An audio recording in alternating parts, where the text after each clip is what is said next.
Now, this looks like a job for me. Need to spread a little controversy, cause it feels so empty without me. What's up, gamers? Yeah! It's me! It's motherfucking Mochi! Yeah! Bet y'all was mauling over that break day, right? I bet everybody was just shedding tears aplenty. I bet everyone totally cared. But yeah, I'm back. Ugh. Okay. let's move on.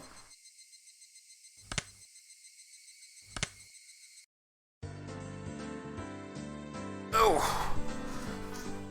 Wait, hold on. Let me get comfy. Okay.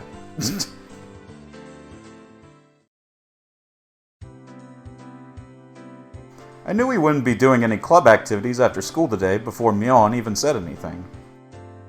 I'd been invited over by Shion for an all-you-can-eat dessert. I made a point of leaving half my lunch uneaten. My expectations would only be rivaled by my hunger. Keiichi-kun, 今日はなんだか嬉しそうだね。いいことあるのかな? What, I can't be happy just to be happy? I guess it was obvious. Reina had questioned me with a happy look. That's right, why don't I invite Reina for dessert as well? No, if I recall correctly, Shion said something about having a ticket. At worst, the restaurant might be admission by ticket only today. If that was the case, then having Reina be turned away at the door would result in the worst feeling ever. ちょっとしたラッキーでさ。明日報告してやるよ。レナン、きっと羨ましがるぜ。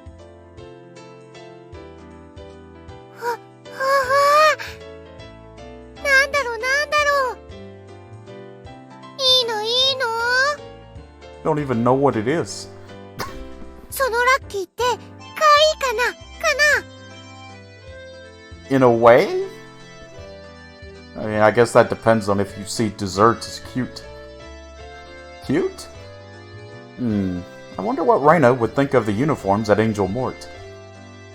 They'd definitely be a critical hit. 多分、かなり可愛いかも。いいの。何かなへえ。どんな幸運に恵まれたのやら。あれ？ Oh! It be that boy Jinji. ひょっとして、2月くらい前にエンジェルモードで三角くじとか引いた？ Uh-oh, one of your eyes is bigger than the other. それに当たった？おい、俺は2月前にはまだ転校してきてないぞ。ああ、そっか。じゃあエンジェルのデザートフェスタでもないし。But it wasn't me. Right. みーちゃん、エンジェルのデザートフェスタって何かな? How you doing today, Jinji? Also, hello, soldier. I'm sorry. 沖宮の駅前の正面にエンジェルモートっていうファミレスがあるじゃない？ I was making a stupid joke at the beginning and I forgot to greet you.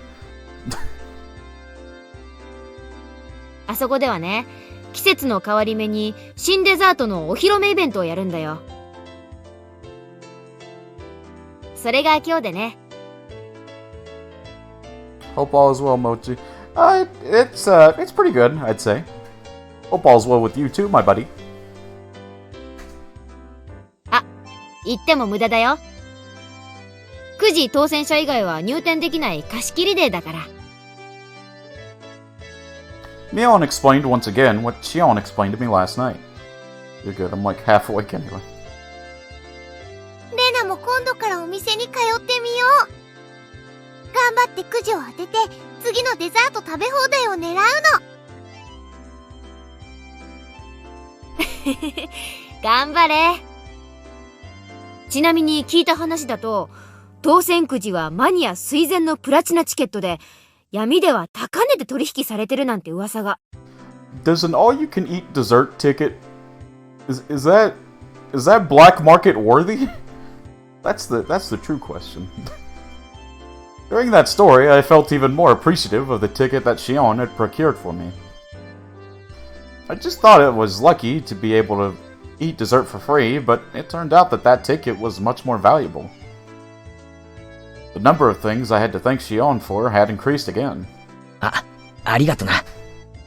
そんなに価値があるものなんて、俺、全然知らなくて。I whispered in a voice only Mion could hear. That was how I conveyed my feelings.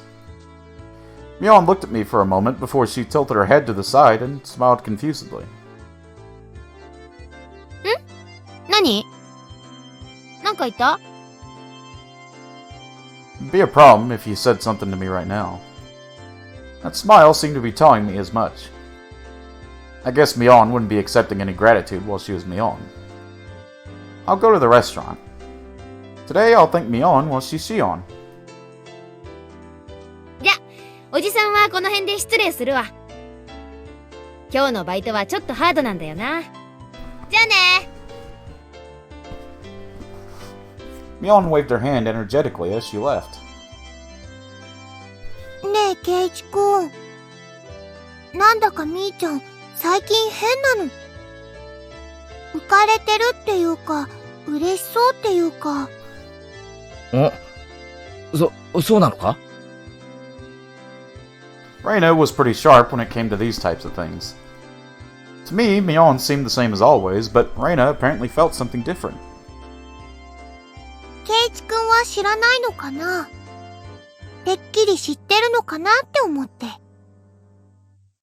Reina's skirt fluttered as she spun around with a coy smile. 知ってるって、俺が、何を？ I was obviously weaseling my way out of the question, but I wasn't lying. Honestly, I didn't really know what was going on. Why did Shion, a persona of Mion that she'd created, appear before me? Something was blatantly up, but Reina paid it no heed. そっか。じゃあ何なんだろうね。でも、みーちゃんが機嫌いいと、レナも嬉しいよ。Pog. はう。 Saying that, she spread her arms wide and spun around happily. I didn't know why, but Reina was in a really good mood. It was so infectious that I had to smile too. Even the chirping of the cicadas seemed joyful. でもね。 Reina abruptly stopped spinning, her expression had returned to a more somber one. みーちゃんね。 Network just came by to spray the bear with water. That is so fucking rude. I hope you misfile one paper. つい最近ね。すごく傷つけられたの。Huh? 傷つけって、え？ The pain that Reina was talking about probably wasn't physical. はじめは、あまり気にしてないふりをしてたけど。怪我と同じ。だんだん腫れてきた。Yo, Reina, you good? じんじん腫れてきた。Are we going to crazy Reina again? とうとう痛みがこらえられなくなって、夜中に目を覚ました。Huh? そして、レナに電話してきたの。Oh. みーちゃんは泣いてた。Aw. ごめん。それ、何の話だよ。I mean, I feel like that's pretty self-explanatory. 何の話？レナは今、何か話をしてたのかな？おい、そんなとぼけ方するなよ。今、レナは。知らない。What? レナは何も知らないよ。はうー。Reina spun as she laughed innocently. Eventually, she appeared to get sick, stumbling as she steadied herself with her hand against the wall. はう目が回って。バカだな。調子に乗ってぐるぐる回ってるからだよ。ごめん。はあ、気持ち悪いかも。I'll lend the ditch a shoulder to lean on. To be stumbling around like a newborn foal at this age is actually quite a feat. Reina, in a good mood, only babbled incoherently after that. I laughed as I responded to her and chided her. However, the chance to revisit that heavy topic Reina had brought up before never arrived. Oh, that's a quick scene change. I guess they're just doing that to get to the dessert buffet already.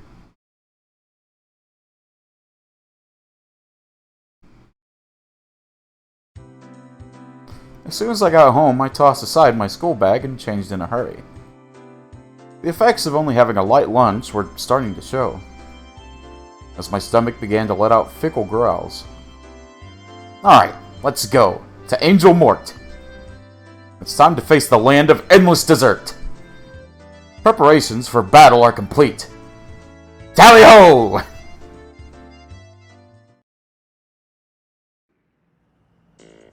Angel Mort had a decidedly different feel to it compared to yesterday. Dessert Festa today, admittance by reservation only.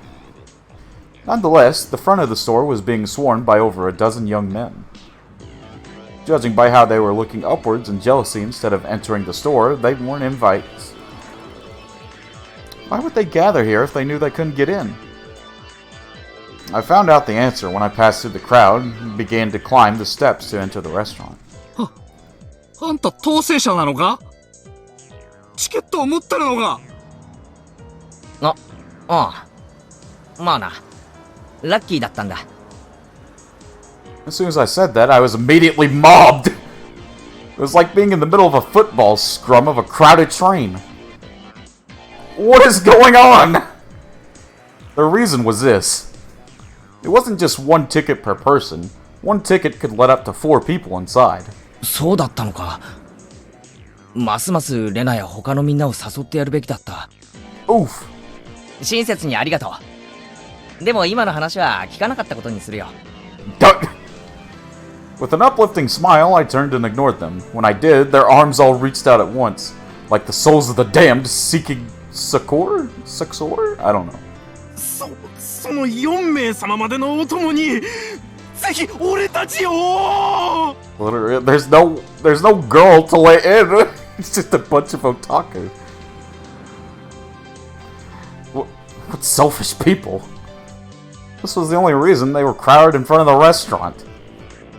Dozens of wretched arms reached out for me like the teeth on a giant rake and grasped the air.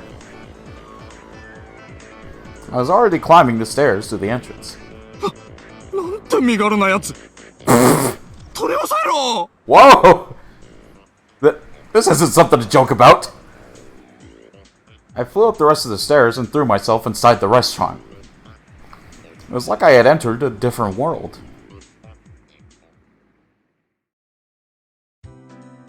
Well, it looks like the same restaurant we've been to before.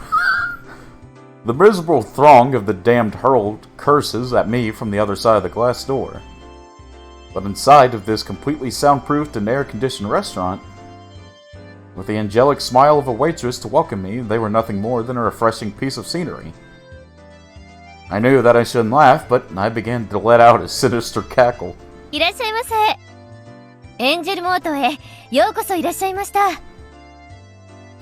本日はデザートフェスタにつき、チケットのお客様のみの貸し切りになっております。チケットとご方面をお伺いしてもよろしいでしょうか。チケットはないけど、名簿に名前があると思います。前原です。前原。あった。失礼ですが、フルネームでお伺いしてよろしいですか？圭一です。前原圭一。大変失礼いたしました。特別招待の前原圭一様ですね。お席へご案内いたします。どうぞこちらへ。The mood inside the room was incredibly heated. The booths were packed to the brim. Morts equals dead in French. The restaurant is Angel Dead. Angel Death. Oh my goodness. Men in their prime were stuffing their faces with dainty desserts that didn't suit them at all. It was rather an unnerving spectacle. Soon after I was shown to my seat, Shion arrived. いらっしゃいませ。ようこそエンジェルモーターへ。よーしよ。今日は本当にありがとうな。世話になりに来たぜ。ちょっと遅かったから心配しました。でも来てくれて嬉しいです。It may have been because other customers were around that her tone was less casual, but she still capped off that welcome with her usual brilliant smile. 見ての通り、今日はお客さんがすっごいんで、定時に抜けさせてもらえるかちょっと自信がないんです。私の仕事が終わるまでのんびりしててくださいね。終わったら一緒に遊びに行きましょうね。Oh my god. Whispering just that last part into my ear, Shion winked and returned to the kitchen. Maybe it was because the mood in the restaurant was so heated, but Shion seemed a bit bolder. Even a small change in her mannerisms was enough to set my heart aflutter. お待たせしました。While I was overwhelmed by the atmosphere inside the restaurant, orders from the new summer menu were carried out one after another. Every single one was extravagantly huge. I get it. You can eat all these amazing things for free. No wonder a ticket was worth its weight in gold. Won't be able to quit because of work. No problem. Listen, you just focus on work going. You don't have to. If you're busy, you're busy, bro. You good. On top of that, all of it was plenty delicious. From dishes with a general appeal to the insane ones aimed at a specific audience, there were absolutely no gaps in their repertoire. どう考えても一人で食う量じゃないかもしれないな。まあそれは置いておいて。It didn't feel relaxing in here at all. Probably because the fervor inside the restaurant was clearly abnormal. All the other booth seats were crammed with groups of 4. Oh man, okay. Did that work? Someone let me know if the OG worked. Let me set the timer. 8 minutes. Why do I have it set to 8 minutes? 10 minutes. Yeah, friggin' timer. It worked. Okay. Alright, Roar.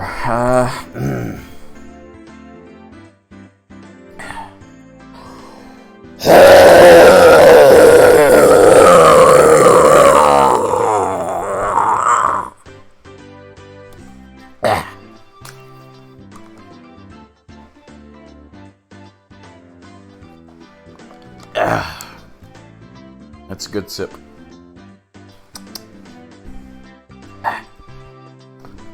All the other booth seats were crammed with groups of 4. Sleazy men were gorging like pigs on cutely decorated desserts, and it wouldn't have been a surprise if they started licking the plates. It was more than a little unsettling. It piqued my interest, so I started listening in on their conversation, and what things I heard!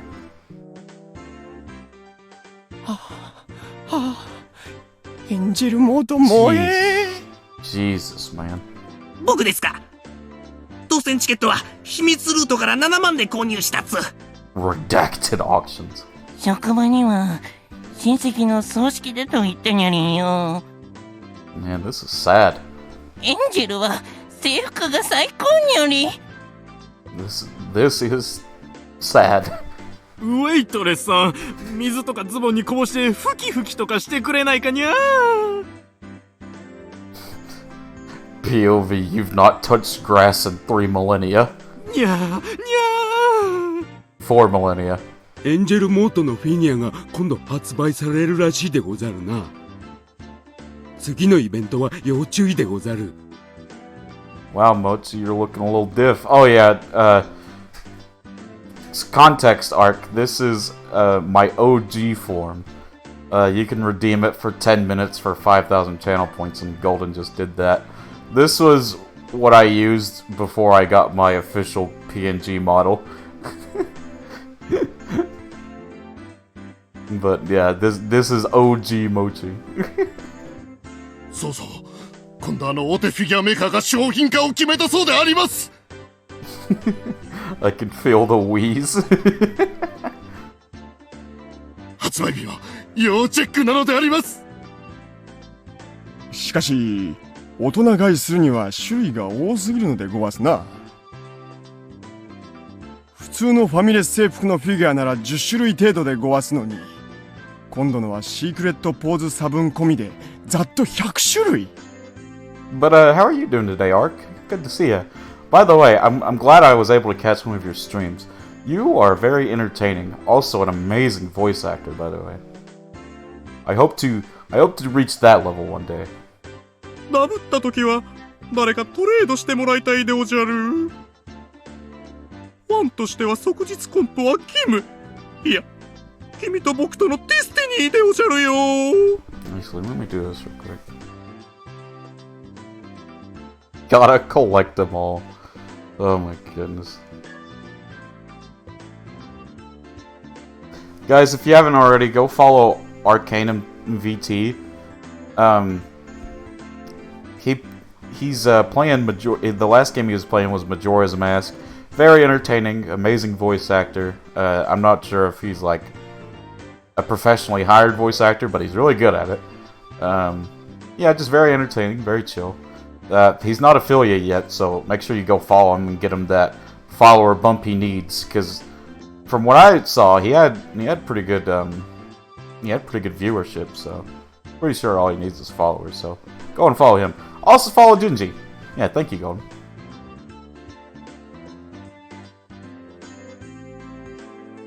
The words spilling out of their mouths were pretty much all incomprehensible jargon.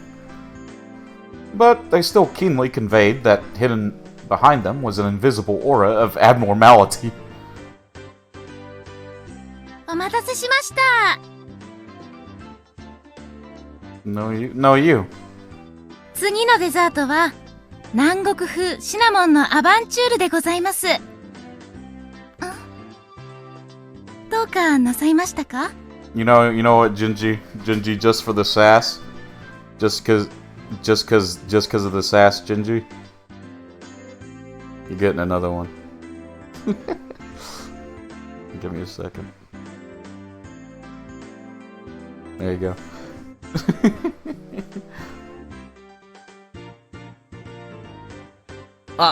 Yeah. Nightbot. なんかこう、今日の店内は雰囲気が違うなと。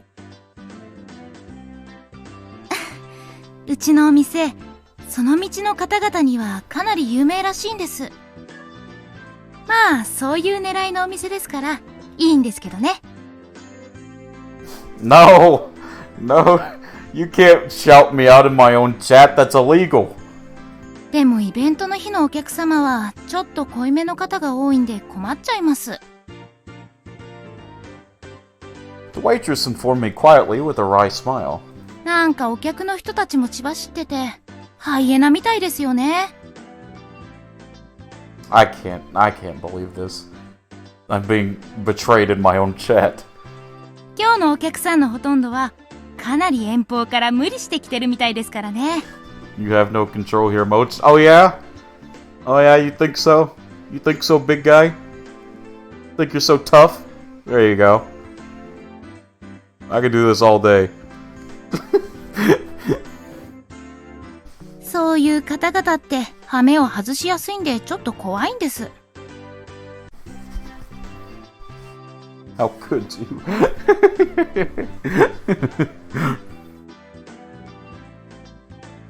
ちゃんとガードを固めておかないと大変なんですから。What did she mean by keep your guard up? At that moment, a large crash resounded through the room. Holy shit, what happened? I turned around, startled, to see that a waitress had fallen down and spilled the order she was carrying right onto a customer. Uh-oh. Thank you for the hydrate, soldier. Well, that's not good. Can't be good. Wait, isn't that Shion? すみませんでした。そのお召し物は、なんてことするにゃり。某ジーンズ専門店で1800円もしたズボンが生クリームでベトベトにゃりよ。Bro, what the hell is that? For somebody who just met with disaster, he seems awfully happy. これはひどいですにょ。ウェイトレスさんが精神誠意ふきふきするしかないでござるにょ。No. No. The conversation suddenly veered off in an odd direction. Hey, what did he say? Wipey. Did he want Shion to wipe him down? Right over that obviously aberrant tent he had pitched over his crotch. Oh my god. Bro, no, that is... No. No. Where are we going right now? I don't like this direction. でも、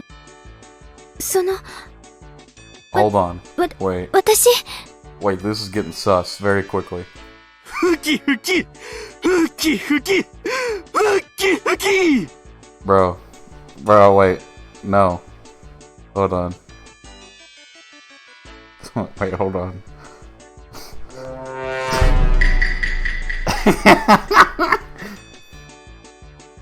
The wipey chant quickly spread throughout the room. Totally cornered, Shion went pale. She looked over to a more experienced waitress for help, but was only met with a head shaking out of pity. 園崎さん、足を引っ掛けられたんですね。ああやってわざと衣服を汚させて絡んでくるお客が最近多いんですよ。足を引っ掛けてだって？じゃあ、今のあれも、事故じゃなくて、恋？ Well, that's just scummy. メインの女の子は十分気をつけてますから、絶対ああはならないんですけど、園崎さんは短期バイトだから、まだガードが甘くて。今日のお客様たちにも早々に見破られちゃったみたいで、朝からあんな感じで絡まれてるんです。店長とかは何やってんだよ。あんな不良な客は追い出せよ。We're in the service industry, so there's not much we can do about it. Oh, I'm so sorry, chat, but it's back to normal, Mochi. It's back to me. Hey, y'all, hope you missed me. She laughed as she said that in a resigned tone. Shion trembled uncontrollably with the dishcloth in her hands as she turned bright red. The man, who had been doused in frosting, splayed out on the bench, putting the cream-covered tent over on his... Oh my god. Still mentally unprepared, her trembling hand inched forward, goaded on by onlookers. Sa. Oh, thank you for posture check. Yeah, I'm good. ふきするでござるよ。From my male point of view, it might have been a ridiculous spectacle I could just smile wryly at, but from a woman's point of view, this was obviously pure humiliation. Or it's just a shitty thing to do in general. When I was trapped by those thugs and had been paralyzed with fear, Shion fearlessly stood up to them and saved me. Still, as humiliating as it was, Shion was also partly to blame for this. And it wasn't as though her life was at stake, right? Dude, come on, help her! Even these guys, They were just gonna jeer at her in a bit of a lewd situation. It's not like they were going to eat Shion alive or anything. See, I can also be caring and take care of friends. Chaotic doesn't mean heartless, right? It'd be alright if I just consoled her afterwards. 私だって怖かったですよ。でも、他ならぬケイちゃんのピンチだし。Yeah, come on, bro. Help her. 勇気出して頑張りましたってことです。When I, a man, was being assaulted by 3 thugs while paralyzed with fear, Shion saved me without a second thought. What about now? These sleazy, filthy degenerates were trying to pin the blame on Shion. This time, our roles were reversed. Hey, Keiichi. If you don't save her now, when will you be able to repay the debt you owe her? You scared, Keiichi? At that time, Shion, no, Mion, didn't even show a hint of hesitation. Then what about now? I'm not hesitating. Then what? If you're not hesitating, then why aren't you helping her?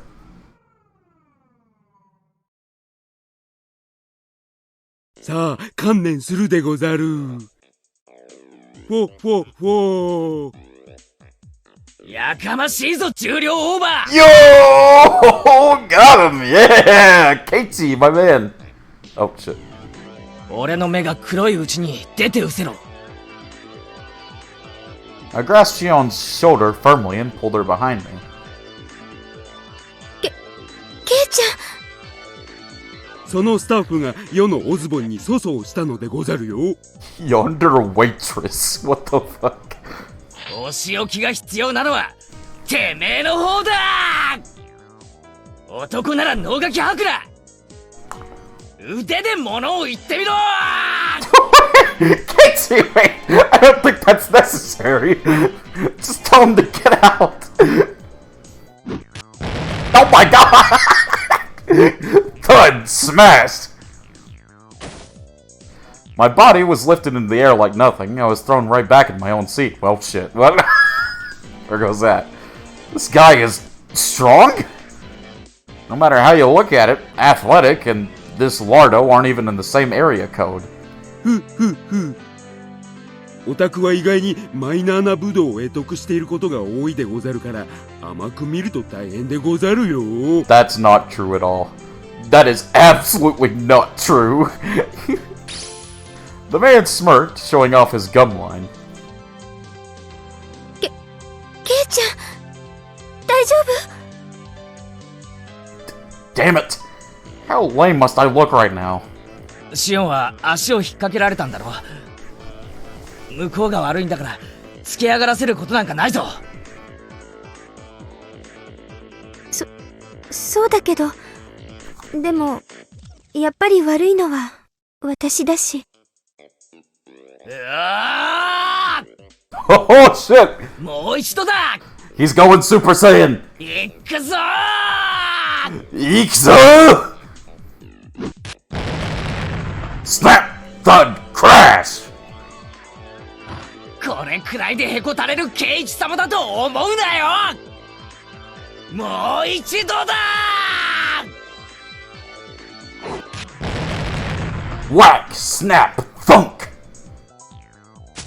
お口ほどにもないでござるの。You know, Keiichi, this is pretty sad. I'm not even gonna cap with you right now. まだまだ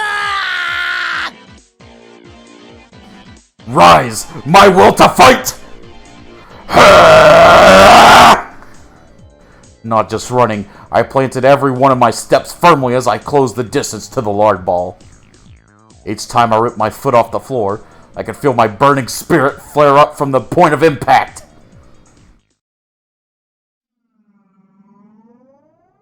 Everything slowed down like I was walking underwater. As I stepped forward in that vicious flow of time, I calmly measured the gap between us. My man's going Ultra Instinct! With our difference in height, reach was my ultimate advantage. There was an ever so tiny distance between us where only my punch would be able to reach. I unleashed my iron fist of righteous anger, but it flew towards his face slowly, like I was punching underwater. Reacting to that, with a smirk on his face, the fat so easily slipped inside of my punch.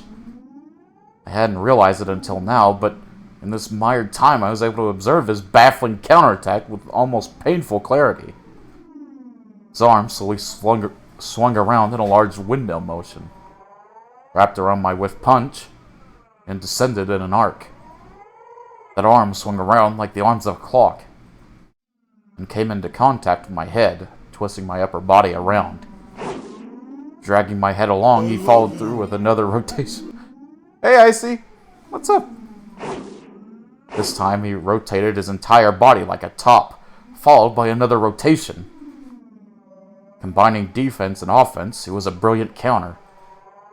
That's right. 3 times. I was thrown after 3 rotations, I think. Hey, handsome. Don't you go making me blush now. In this vicious reign of time, I was unable to struggle, and I could only wait, dumbstruck, until the moment I was thrown. The moment I was, that sluggish temporal anomaly abruptly ended. Oof! Crash! 修行が足りないでござるよ。Bruh, you make me blush the second I join the stream. Aww. Young man!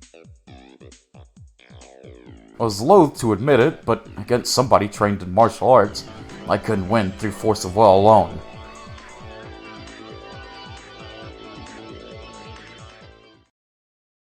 After my consciousness faded in waves of dizziness, when I came to, I was lying down in my own seat. 怪我しなくてよかったですね。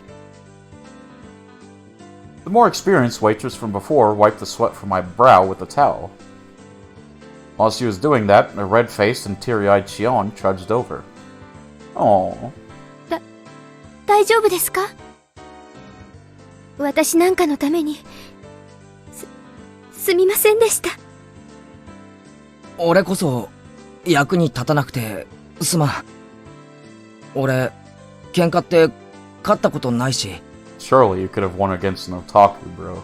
Surely. They're not exactly strong, bro. 私のために助けに来てくれただけで嬉しかったです。本当ですよ。それだけでも今日はケイちゃんに来てもらえてよかったかなって。 As she said that, she stuck her tongue out teasingly. What a sweetie, I know, right? She wiped off the whipped cream with the washcloth she was holding in her hands. 園崎さん、R 入ってもいいですよ。Now kiss. あと 1,2 時間でしょ？あ、いいんです。 I don't know, man. Otakus are pretty buff and strong and cool. Oh yeah, bro, you're not wrong. Signed, totally not an otaku. バイトとはいえ、お給料もらってる身ですから。時間内はちゃんと働きたいんです。だから本当、お気遣いなく。 She couldn't even put up a brave front. I would never even think for a second that Mion could be that weak. This was Shion, and she had been harassed by some unreasonable riffraff. That was reality. ケイちゃんは気にしないで、デザートいっぱい食べててくださいね。一通り食べ終わったら、アンケートを書いてもらいますので。じゃあ私、ホールに戻りますね。 After some consoling words and a sympathetic smile to Shion, the other waitress started to head back to work. That's where I stopped her. すいません、ウェイトレスさん。電話借りたいんですけど。電話ですか？レジ横にございますよ。ご案内いたします。 I pulled a 10 yen coin from my wallet. This wasn't about saving face. My being a worthless coward was an unchangeable fact, but I could just cry myself to sleep about that later tonight. Now was not the time for tears. I had to fight. 確かチケット1枚で4人まで OK なんですよね。あと3人呼んでもいいんですよね。ええ、そうですけど、一応名簿に書きますので、お名前を伺ってもよろしいですか？ I turned around and glared at the greasy hooligan who subjected Shion to that humiliation.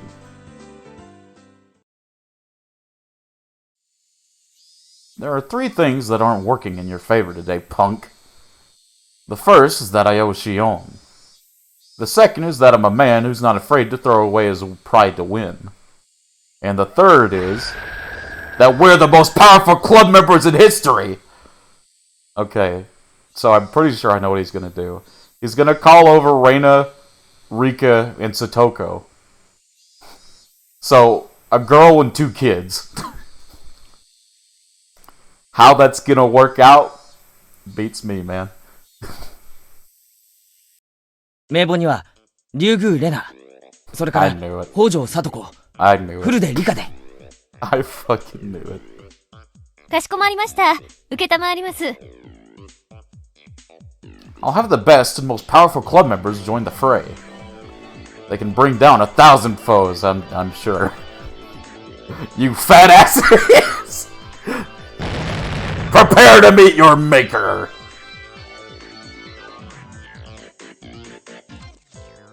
いいお店だね。はう、制服かいい。レナも着たい。は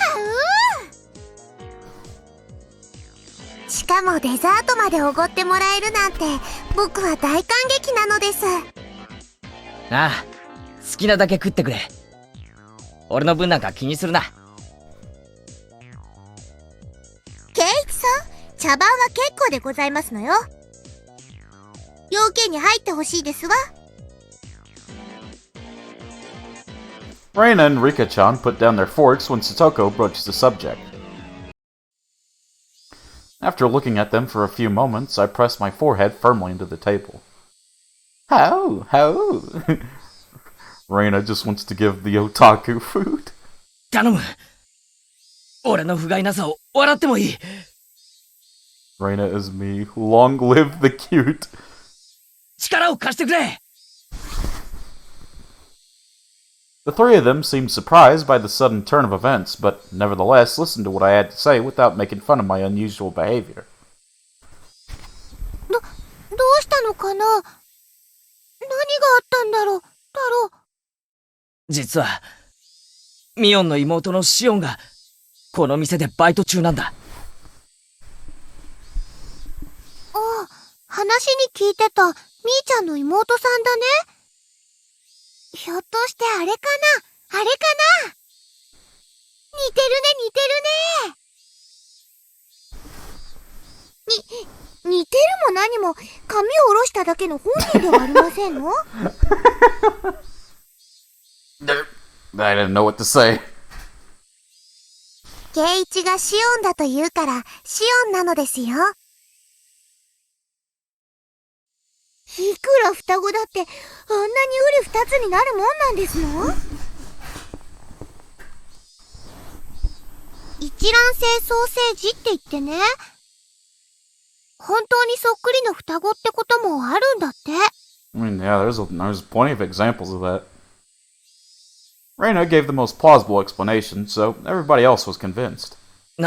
納得してもらえたかな。それで、本題だ。I recounted everything that had just happened.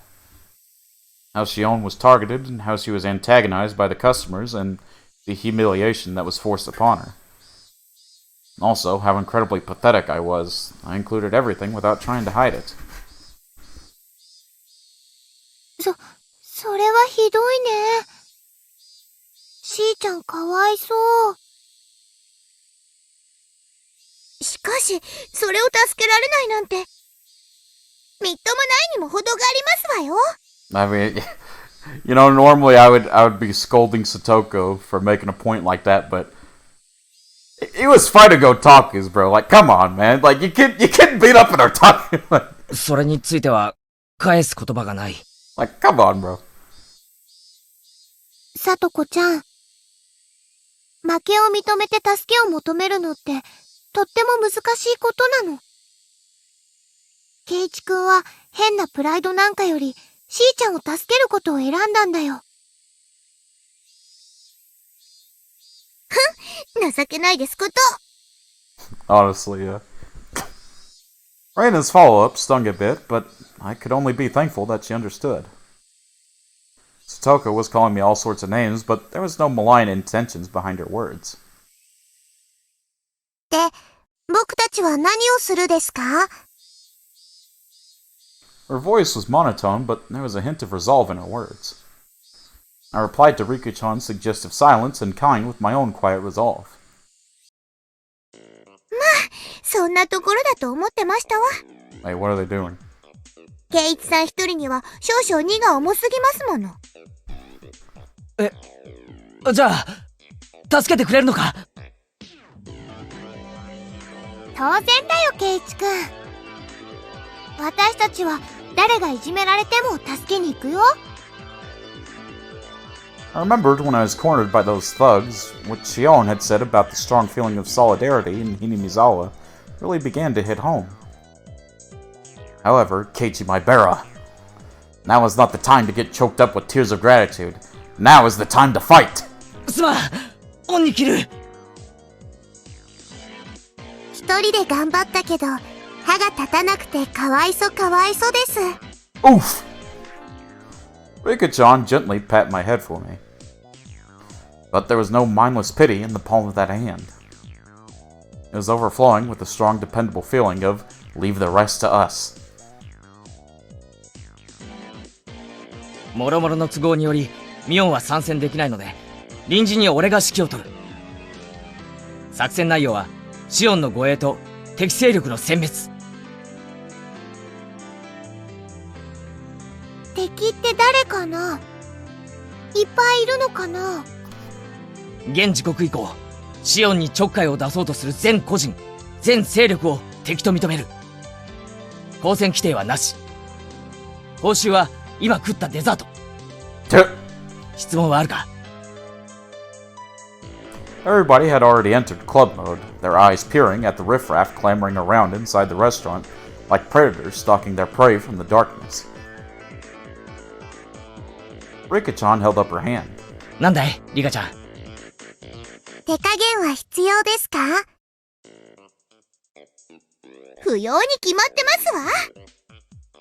ミオさんの妹に狼藉を働く輩に手加減なんか不要ですの。いいんですね、ケイチ。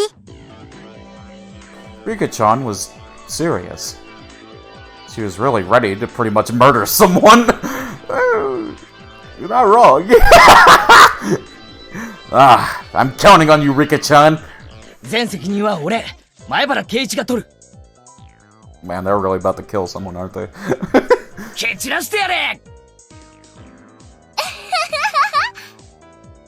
よーし。レナも頑張るぞ。すまん。よろしく頼む。ケイチさん、そんなに力まなくても大丈夫ですのよ。まあ、ご覧あそばせ。ケイチさんがそのパフェを食べ終わる頃にはお掃除は終わってましたよ。ではみんな、頑張りましょうですよ。ファイト、おーです。Yeah, the boys! Thus, the most powerful warband the world had ever known, trained by Mion, began to move. I don't know about that. I was the oldest, the only boy, and behaved like a leader, but when you consider our club activities, I was by far the most junior member. Individually, everyone besides me had terrifying combat capabilities. If all of them combined their strengths to protect Shion, I couldn't even imagine. I was probably about to witness something terrible and awe-inspiring. Probably. Let's hope it doesn't turn horrifically horrific like Chapter 1 did. Although it probably will. そ園崎さん、7番テーブルにデラックスパフェを5つお願いします。あ、はい。Shion carried the orders of the tables. For Shion to carry all 5 parfaits without wobbling took so much effort that she didn't have the breathing room to pay attention to her feet. くっくっく、どうしよう、また来たでござるよ。Nah, chapter 1 was fine. Just some wholesome friendship. Oh yeah, sure. Yeah, something like that. 今度はミーのおズボンにぶっかけさせて、一層念入りにふきふきしてもらうにより。Lettering. It was the same wipey scheme that had occurred just a short time earlier. Yes, I too laughed like don't we all? This time, another one of them was trying it out for himself. The very depravity of these men was itself a full-out attack. 圭一よりレナへ。I can't take him seriously, wipey. 5、6番テーブル付近で待ち伏せだ。レナ、聞こえてるか？お店の制服かいいね。はう、お持ち帰り。Reina, focus! Shion, her bottom swaying while carrying the parfaits, was being chased by an equally swaying Reina. Okay. She was supposed to be escorting Shion, but Reina was instead transfixed by the back of her uniform. Come on, Reina! From a normal person's point of view, it was probably like having a fox guard a hen house. But when it comes to Reina, things are different. 怪異状態。シンクロ率 120%。120%. 勝ったな。We've won. あの状態のレナさんには地球上のどんな物理法則も通用しませんわ。Bro, Reina cute mode versus Goku, who's winning? Shion's legs, unsteady and defenseless, were being targeted by those sleazebags. 今でござるよ、同志諸君。世界の輝ける明星にして偉大なる総統閣下万歳。 What?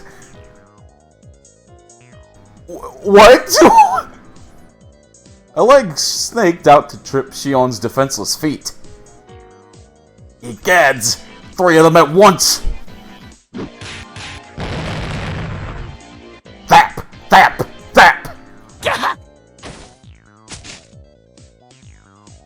It happened in an instant. The 3 fools writhed in pain as their legs bent at unnatural angles. Oh my god! Bro, she fucked them up! Oh my god! これは何事でござるか？ Reina teetered into view and gave them a warning? はう、おいたはダメなんだよ。目だよ、目。レナがお持ち帰りするから、目。You know, given chapter 1, you should take a Reina warning very seriously. この小娘、神妙な技を。The human scum clutched at their bruised ankles as they passed out. さすがはレナさん。いつ見ても恐ろしいキレですわね。ああ、絶対的なガードだ。半径2メートル以内で行われるシオンへのあらゆる攻撃を、レナは完全なカウンターで粉砕する。OP.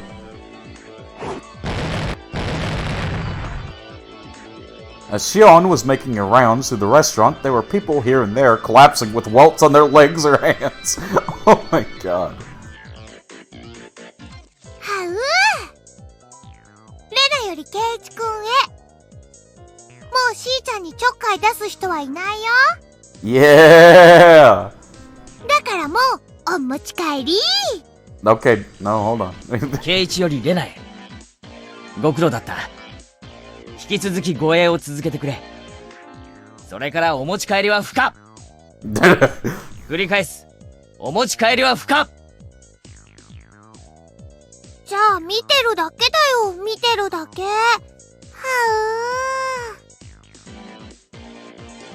I guess just looking is fine. That wouldn't prevent her from guarding Shion, so I guess it's okay. Anyway, thanks to this, I knew who had tried to mess with Shion.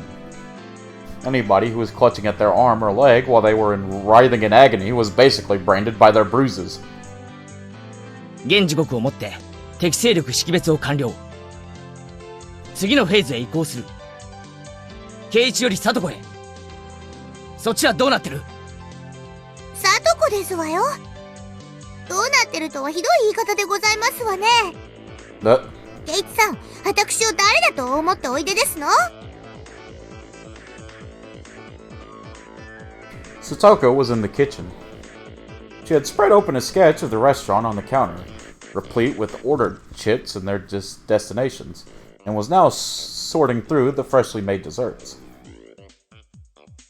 ちょっと、さっきから何をしてるの？まあまあ。園崎さん、いいから、彼女に任せておいて。Yeah! それよりもこのオーダー、全部一度に行くからお願いね。The veteran waitress was briskly directing her juniors as the trays went out one after another. All the desserts that had passed through Satoko's hands were delivered at once. かわいいデザートがいっぱい来た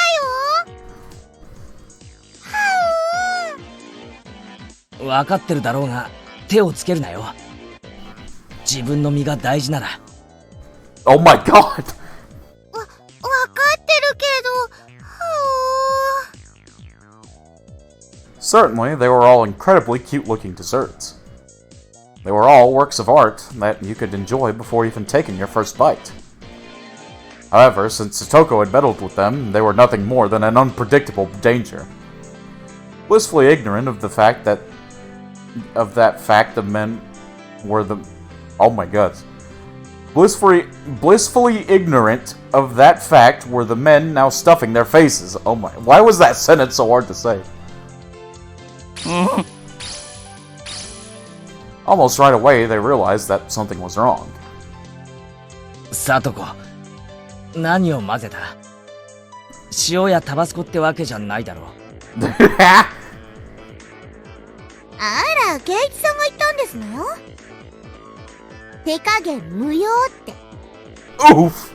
私、こう見えても叩くときは徹底的に叩く性分でございますの。As she said that, she twirled a dubious file in her fingers before putting it away smartly into her pouch. さとこより理解。お客様が行きますわよ。エスコートお願いしますわ。僕にお任せなのです。Come to think of it, I didn't see Rika-chan anywhere. Where could she be lurking? Clatter, clatter. Several men stood up suddenly from their seats, surveying the restaurant for something. The restless fidgeting, and that look of relief when they found the single placard hanging from the ceiling. Written on that placard was the word restroom. Oh, was it laxatives then? It began a mad rush in that direction. It wasn't just one or two people. All the people that were branded as the enemy were standing up from their seats while clutching at their stomachs. さすがにがっつきすぎたでござるよ。お手洗いはどこでござるか？僕もにゃりよ。オープンでなくクローズドの方でござる。今日リプレイ外しにゃり。おトイレはどこにゃ？見つけたにゃ。緊急発進スクランブルにょ。What is... Who talks like this? I felt dirty just thinking about what Satoko probably did to their desserts. The problem was how to follow this up. I was intrigued, so I followed the rush of men to the washroom. The narrow hallway connecting the restroom was crammed with about 10 men. なんとしたことでござるか! As I peered over to see what was happening, whoa! It seemed that the toilet was clogged and backflowing, unleashing a loud gurgling sound and a terrible stench. Oh no. There was no way to use it in this state. Damn that Satoko. What a frightening display of power! No, this wasn't Satoko's doing. It was divine punishment. Yeah, they were just unlucky. I'll just apologetically ask one of the employees here to clean it up. これでは尿が出せぬでござる。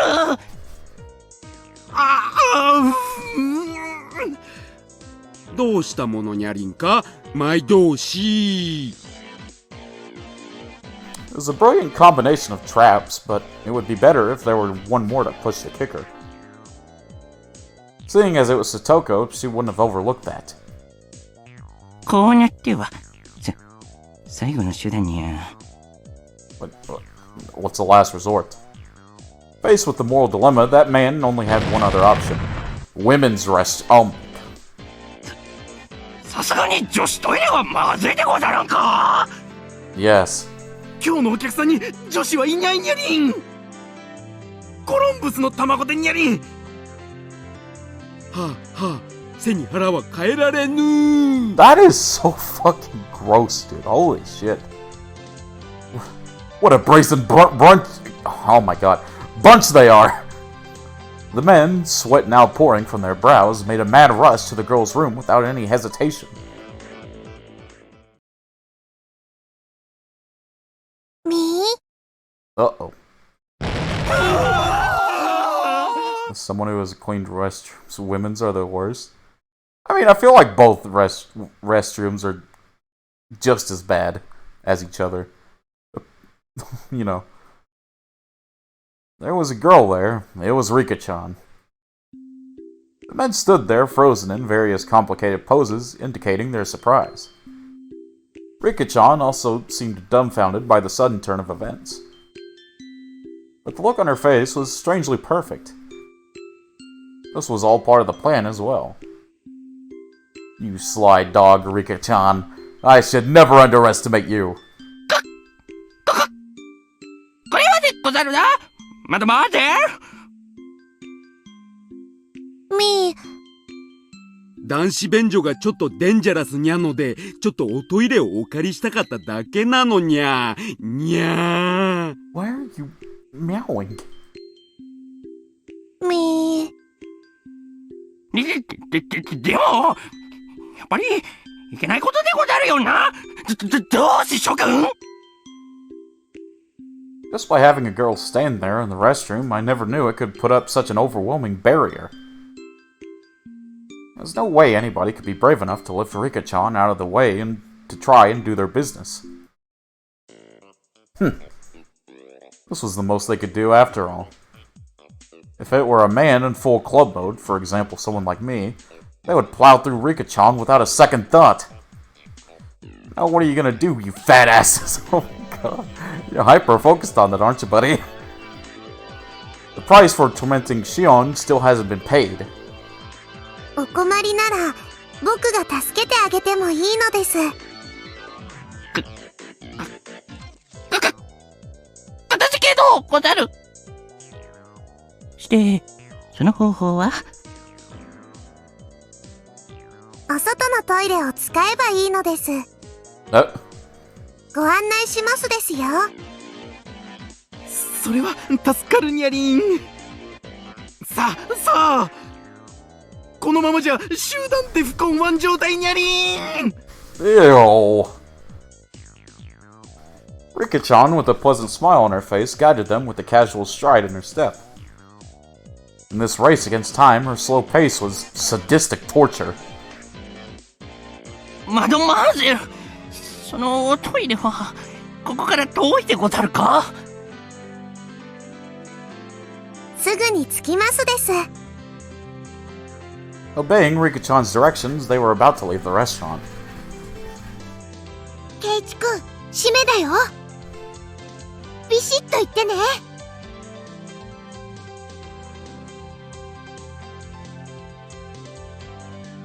おうよ、任せておけ。I spread my arms out and blocked them as they tried to leave the restaurant. 何の真似でござるか。この電空1の非常時に。悪人ども Tubs of Lord. この扉から一歩外へ出ることがどういうことになるか分かってるんだろうな。それはどういう意味にゃ？ほ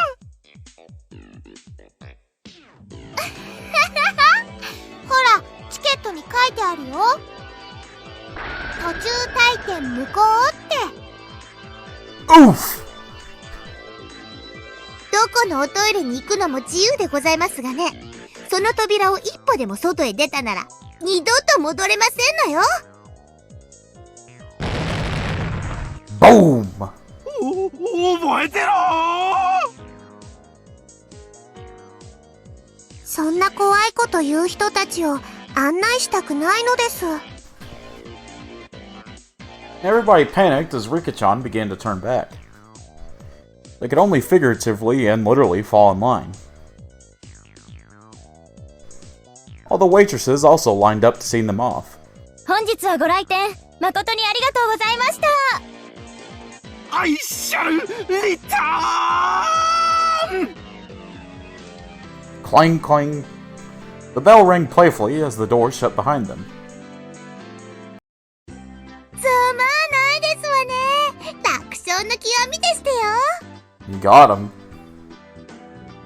やったね。Reina and Satoko clapped their hands together. ひゅー、俺一人じゃ歯が立たねえ連中もメンバー総登場ならまさに一網打尽だな。この程度の相手なら私たちなら一人でもお相手できましたよ。圭一さんも少しは腕をお磨き遊ばせ。 I was loath to admit it, but Satoko was right. Damn it. One day I'll be strong enough to be worthy to stand up alongside them. でもみーちゃんの妹さんを守れて本当によかったね。もうこれでいたずらする悪い人たちは一人もいなくなったよ。素敵な友人に恵まれたわね、園崎さん。The veteran waitress was also smiling. After the herd was sent packing, it had calmed down completely inside the restaurant. Shion was flustered as she glanced between us and the now empty seats. 私のために Yeah! その Shion's expression was somewhere between happy and guilt-ridden. Her face had turned slightly red as she ran into the kitchen. わあ、しーちゃんもかわいい。双子なんだね。はう。 Given Shion's personality, there's no way she'd thank us directly. It might have been a bit excessive in our means, but I'm really glad we were able to save her. 分かってると思いますけど、園崎さん、とても感謝してますよ。Now date. 私もホールを代表して感謝いたします。Clap, clap, clap, clap, clap. The applause quickly spread throughout the entire restaurant. Not only did the other waitresses, but also the customers that were genuinely there to enjoy the desserts. Everyone was lauding our efforts.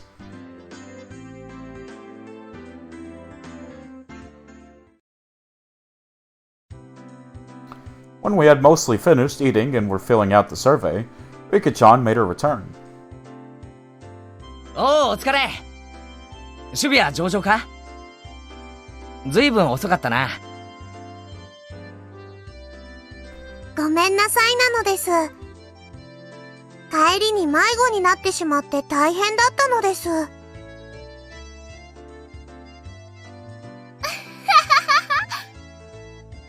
リカちゃんは変な道を通ることが多いからね。よく迷子になるんだよ。How did she get lost just guiding people to a nearby toilet? 人間誰にも得て増えてがありましたよ。リカにはそんなの負けないような長所がたくさんありますわ。それもそうだな。さっきの女子トイレのあの表情、役者だったな。あの時の圭一はひどいのです。Oof! 自分が彼らの立場だったら、僕を弾き飛ばして女子トイレに飛び込むとか考えていたのです。また俺、考えが顔に出てたのか。圭一くん。I mean, I'm not sure if I'd say that. That's kind of just, if I need to use the bathroom, I'm using the damn bathroom. いや、そら、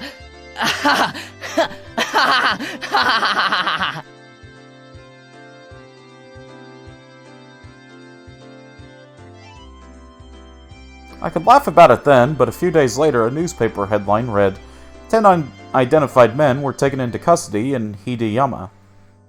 The men claimed they had traveled from Shishibone City by foot to find a toilet, but the spot they were taken into custody was XX kilometers away from Shishibone. When I read that article, I realized how terrifying Rika-chan really was. さてと、ごちそうさまなのでした。今日は呼んでもらえて嬉しかったのです。あら、もう帰りますの？ Wait a minute. If Rika stepped out of the restaurant, then how did she get back in? Huh. もうちょっとゆっくりしても。タンスのお片付けの途中だったのですよ。あのままではお布団が敷けないのです。ああ、それもそうですわね。Oops. Looks like I called her at a bad time. レナが電話した時はお部屋の片付け中だったんだよ。でも駆けつけてくれたんだよね。まあ、非常時だから仕方ありませんわ。それに、甘いものをいっぱいいっぱい食べさせてもらいましたですから、とても喜んでいますよ。今日はありがとな。急に呼び出しちゃって。シオンによろしくとお伝えなのです。では失礼しますわ。レナさんはどうぞごゆっくり。そうするね。じゃあね。Rika and Satoko, in a good mood, horsed around with each other as they left. A scene change already?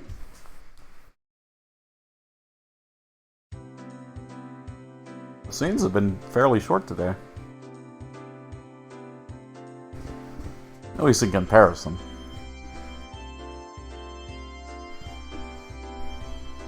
While Reina and I were having a discussion about the dessert we just ate, Shion arrived with some coffee. あら、ちっちゃい二人は帰っちゃいましたか？ Hearing them called the little ones was so strange, I inadvertently burst out laughing. なんか、片付けの途中だったとかで帰っちゃったよ。Shion had brought enough coffee for 4 people. 先輩に話を聞きました。なんだか、私のためにいろいろご迷惑をかけてしまったみたいで。全然迷惑じゃないよ。他ならぬしーちゃんのピンチだしね。あ、いいよね、しーちゃんで。みーちゃんとお揃いでかいいかなって。あ、まあ、どうぞご自由に。Shion seemed a bit hesitant when Reina started talking to her. Reina is pretty sharp about some things, so Shion was probably worried that Reina would find out she was Mion after talking like this. Shion said she'd have to work soon and hurried off back to the kitchen, leaving behind coffee for just the two of us. レナにそっけなかった。慣れ慣れしい子だと思われちゃったかな。ふう。照れてるだけだよ。でも本当にそっくりだね。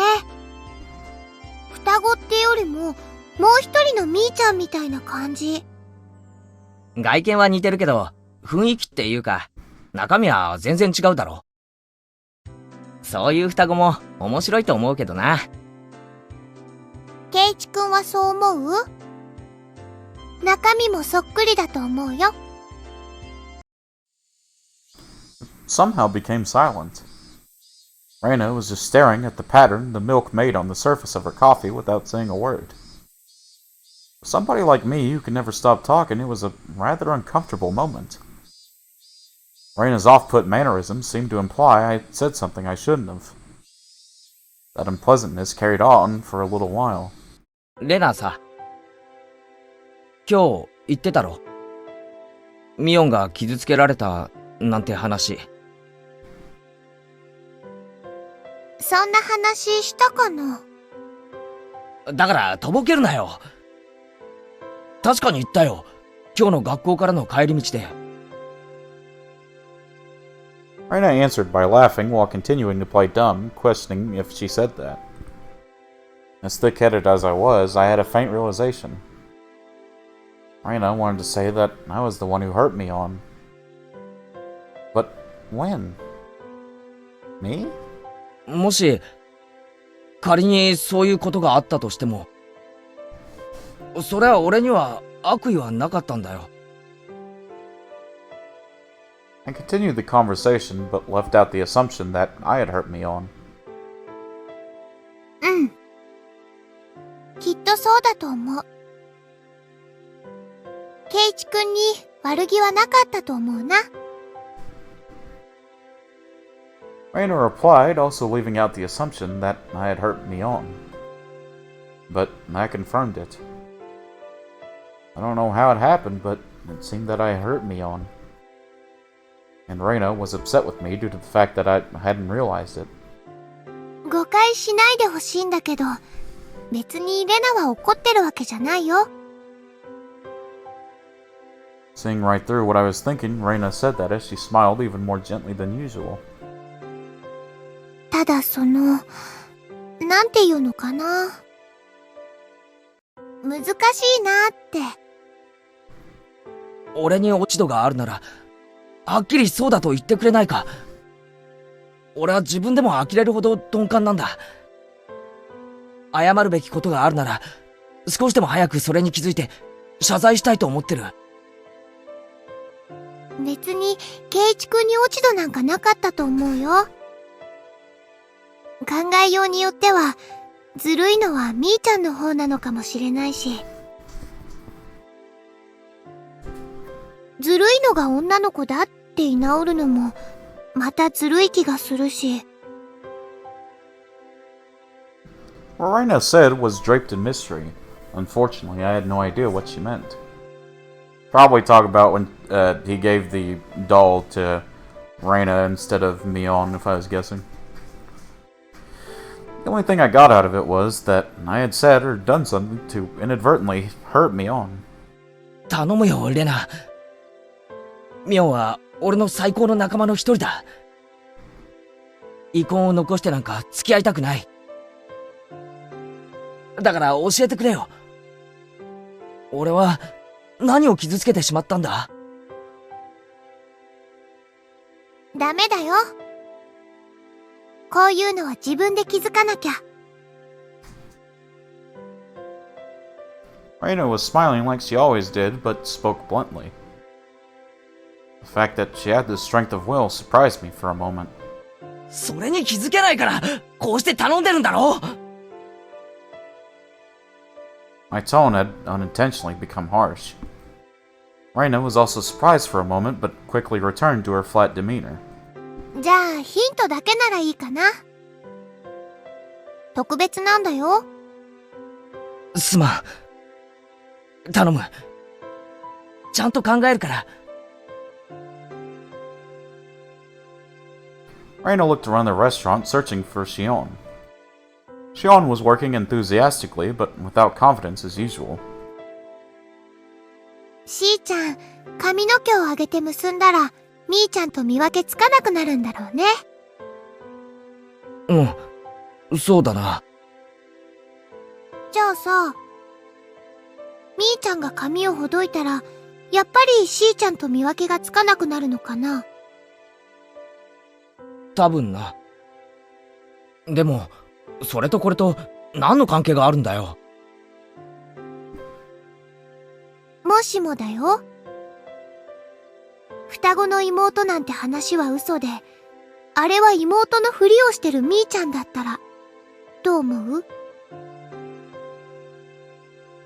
Reina was sharper than her daily behavior bellied. I was hesitant in verbally affirming that, but it was the right answer. 質問に質問で返すようで悪いけどさ、レナの言う通り、ミオンがシオンのふりをしていたとして、それは何のためだよ。After maintaining the silence for a while, Reina glanced at the clock. そこを考えてほしいな。ヒントにしては多すぎかも。はあ。After thanking me for the dessert, Reina stood up from her seat. ごめんね。頼まれてるお買い物があるから、そろそろ帰るね。しーちゃんには挨拶もせずに先に帰っちゃってごめんって伝えておいてもらえるかな。ああ、伝えておく。ごめんね。え？レナって怒りんぼなの。怒ってごめんね。ケイチくんだけが悪いわけでもないのに。Reina was harsh in her apology, but I was the one who really should have apologized. みーちゃんだってもうそんなに気にしてないことだと思うの。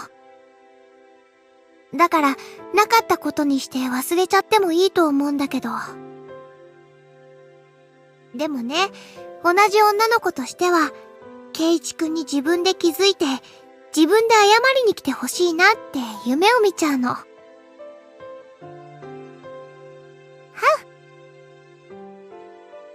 Switching to cute mode only at the end, she disappeared in the direction of the register.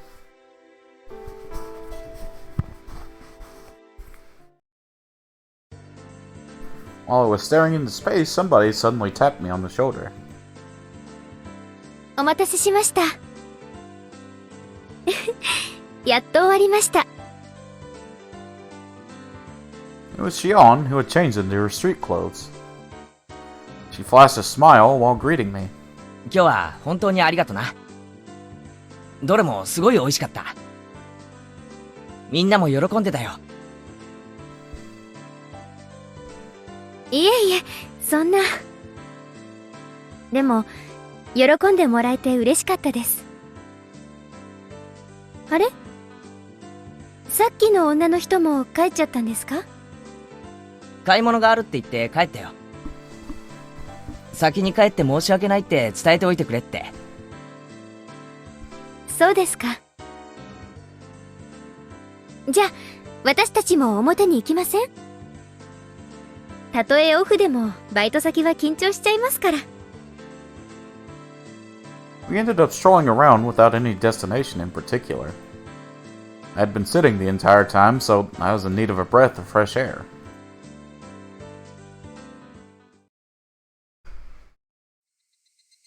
When we left, the sky had already become draped in a veil of darkness.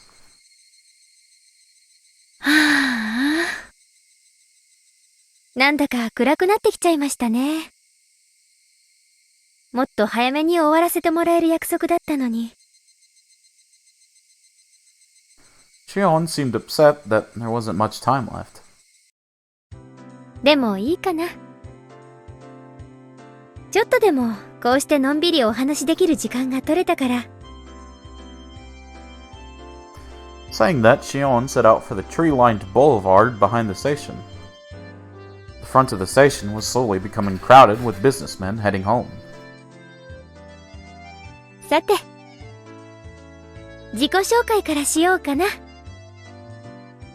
初対面はいきなりお姉と間違えられるという衝撃的な出会いだけで、互いに挨拶もしてないですからね。I could only smile and laugh wryly. 私、園崎しおんと申します。お姉と似てるのは外見だけなんですよ。お姉は大雑把で暑苦しい人なんだけど、私は几帳面だけど涼しい人なんです。I remembered what Reina and I had been talking about earlier. I said that they looked the same, but their personalities were different, while Reina said they were both the same. I don't know what tipped her off, but Reina figured out that Shion was Mion. Also, related to that, she said that I had hurt Mion. Reina had given only one hint. That was, why is Mion pretending to be Shion? シオンは俺のこと、ミオンからなんて聞いてるんだ？お姉はケイちゃんのことお気に入りみたいですから。饒舌にいろいろと喋ってくれますよ。部活の話とか、やられたとかやり返したとか、そんな男の子みたいな話ばかりです。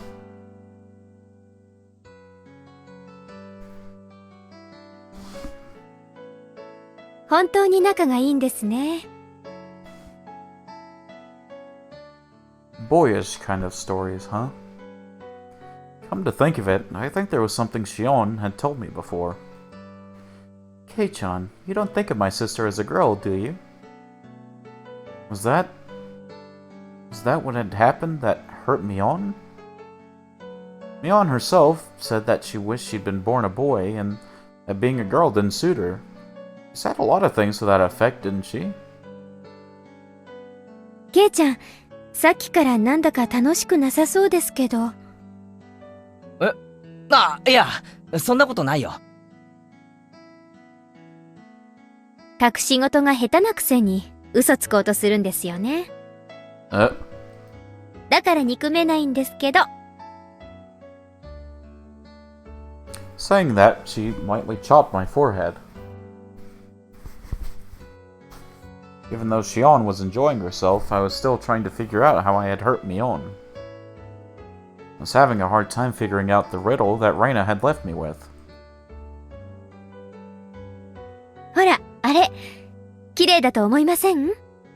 男の子でも綺麗に感じます？へえ、綺麗だな。Shion was having fun window shopping, dragging me by all sorts of stores I would normally never enter. It wasn't like she was begging me to buy her anything, and I wasn't getting bored either. It was just something to talk about as we walked around. In an easygoing way, we browsed through numerous stores. We discussed all sorts of topics I knew nothing about, but I didn't lose interest. I had the feeling she was good at conversation. ケイちゃんってこういうの初めてですか？ああ、初めてだよ。こんな小物のお店なんか、こうして連れてきてもらわなかったら一生入らなかったな。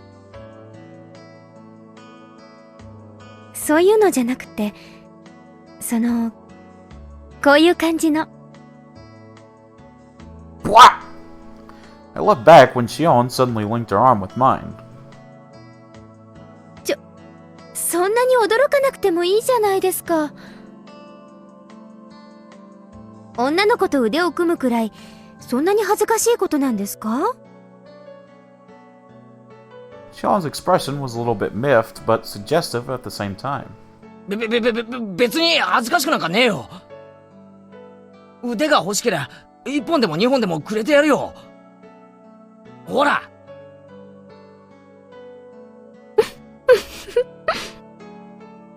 ケイちゃんって本当に退屈しない人ですね。お姉のお気に入りってのもよくわかります。いらねえなら引っ込めるぞ、腕。そんな。喜んで拝借いたしますわ。Laughing in good spirits, Shion locked her arm with mine. My heart skipped a beat. 反応を楽しみたいんで意地悪に質問しますけど、ケイちゃん、女の子と腕組んだことあります？林間学校のキャンプファイヤーでってのはなしでです。That little devil. She was asking that question knowing full well what the answer would be. 林間学校を封じられると辛いな。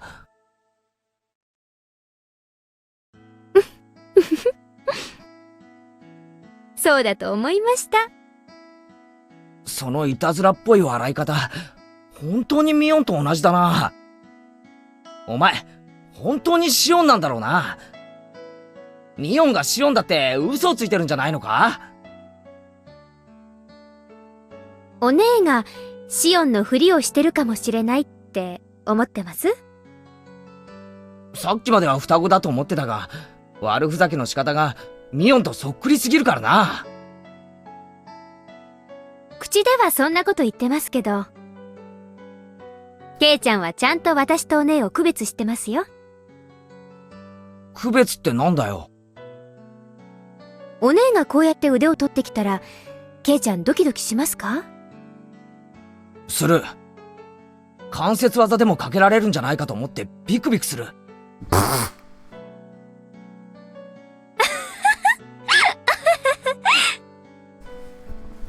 Sean laughed so hard she had to hold in onto her sides. おいおい、そんなにおかしいことかよ。肩腹押さえて涙溜めるくらいに。いえいえ、お姉ってしょうがないなって思ったんです。年頃の男の子と腕を組んで心臓を高鳴らすこともできないなんて。本当に女の子失格ですよね。Well, that's mean. I remembered once again that I'd heard someone say that before. お姉は男の子に生まれた方が良かったんじゃないかなって思うことありますよ。そしたら私も惚れてるかもな。なんちゃってミオンも男の子に生まれたかったなんて言ってたな。お姉は女の子がしたいのか男の子がしたいのか中途半端なんですよね。まあ不吉祥な生き方のツケですからね。放っておいてあげてください。さっきから実の姉に随分な言い方だな。私ミオンのどことなく甘えたところ好きじゃないんです。The way that Shion talked somehow sounded cold. シオンってミオンとあんまり仲良くないのか？まあそこそこは仲良くやってます。でも姉妹として許せないなってところはいろいろありますよ。あれ見てください。可愛いと思いませんI turned around to look at where Shion was pointing. What was there was the familiar display of a window of a toy shop. The same shop that was the stage for the incident that occurred during last Sunday's club activities. What Shion was pointing at was a display with a plethora of adorable dolls that looked like the sort girls would like. Is it finally clicking? 女の子ってどうしてこういうのが好きなのかな？ Okay, that's a valid question, honestly. だって可愛いじゃないですか。 Not really. Like most of them are terrifying. ケイちゃんは可愛いって思いませんか？俺は男だから特にそういうのは感じないよ。まあまあ。ケイちゃんはこの中で一番可愛いのはどれだと思います？ Shion, pulling on my arm, motioned to the row of dolls. They were lined up like they were close sisters taking a commemorative photo. A few of them seemed strangely familiar. こっち側に並んでる4つは見覚えがあるな。やっぱり有名なんですね。ケイちゃんでも知ってるくらいだから。Shion sounded impressed. 最近イギリスから入ってきたばかりの新作なんですよ。この辺ではまだ売ってますけど、都市部の方じゃ品切れ状態で、安さがポイントのはずなのに変に高騰しちゃってるそうですよ。女の子っていい年になってもこういうのが好きなんだな。人にもよるでしょうけど、人形とかぬいぐるみとかを嫌いな女の子ってそんなにいないと思いますよ。あの男女のお姉ですら可愛いって言ってましたから。へえ、ミオンも可愛いって言うのか。そりゃすごいことだな。There's no way he still doesn't get it. There's actually no way. That's right. I just remembered. Store owner gave this one to us after Sunday's events. Except for Mion, who is a relative, everybody had gotten something.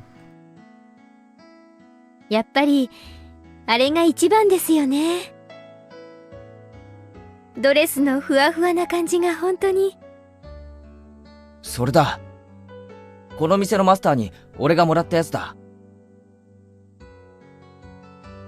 らしいですね。Sean replied softly but clearly. 吉郎おじさんが日曜日のイベントを盛り上げてくれたお礼にって。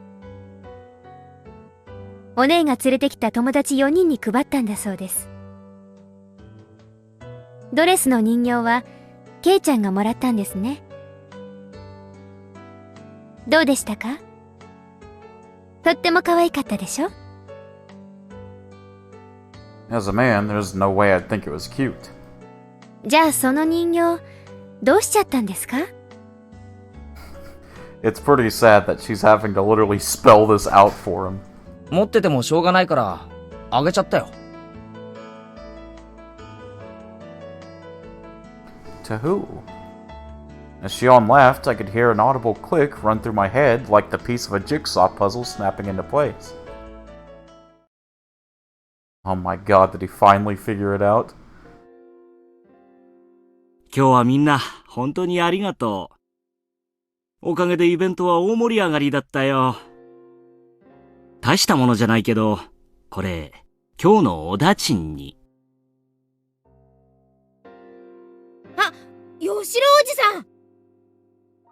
私にはないの？おだちん。あらあらあら。かわいいのが出てきましたわよ。When Satoko and Rika-chan opened up the bag, there were cute little stuffed animals inside. わあ、これかわいい。お持ち帰りしていいの？本当に？ってことは俺のもかな。なんだかやたら可愛いのが出てきたぞ。It was a stuffed toy wearing a beautiful dress, one you'd use to play house. Reina's eyes were glued to my stuffed doll. Satoko was the same, and Rika-chan too? I see. It wasn't just Reina, Satoko, and Rika-chan. There was one other person who seemed jealous.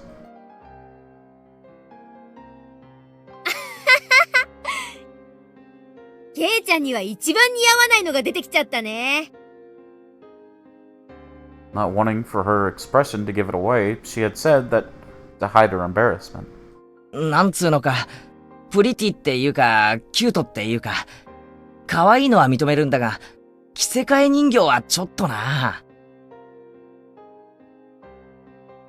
ケイちゃんが持ってたら、確実に明日から、あれな趣味の人扱いだね。うん。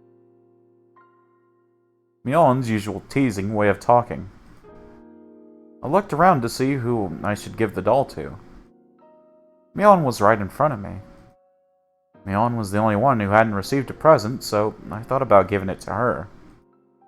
But I didn't. Like, why would you give it to, like, someone who already got something? Mion's literally sitting, even if she didn't want the damn thing, you should have just been like, Well, she doesn't have anything. Might as well give it to her. And I don't want it, clearly. K-On. Wow, I read that wrong. K-chan, you coward. You should have given it to her. Justice for Mion. That's what I'm saying, brother. くれるの？レナに？ありがとう！ Turning away from Mion's covetous gaze, I gave the doll to Reina.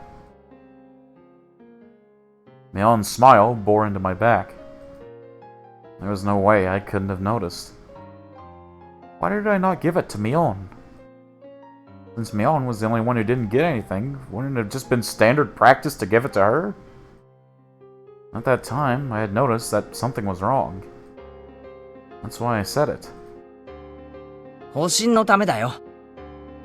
レナにあげないと夜道が怖い。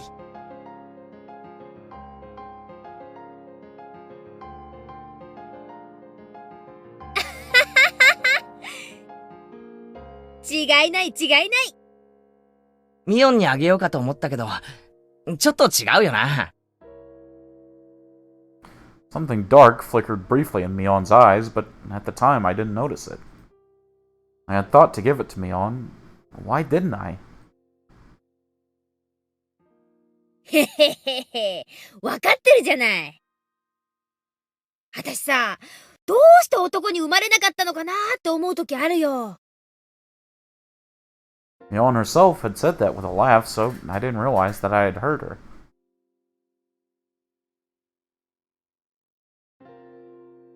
そうだな。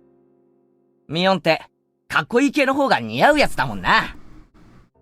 だからこの店の手伝いはシオンちゃんが来て正解だったと思うぜ。Huh? Xion asked, probably thinking she misheard me. その制服、ミオンなんかには絶対に似合わないと思うけど、シオンちゃんにはよく似合ってると思うしさ。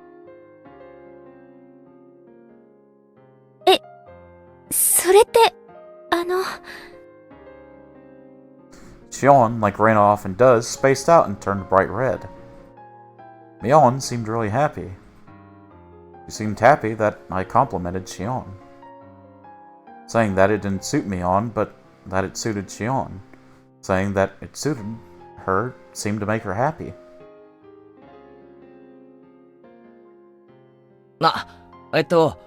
ミオンの双子の妹なんだよ。性格は違うけど、外見は瓜二つなんだ。そうそう。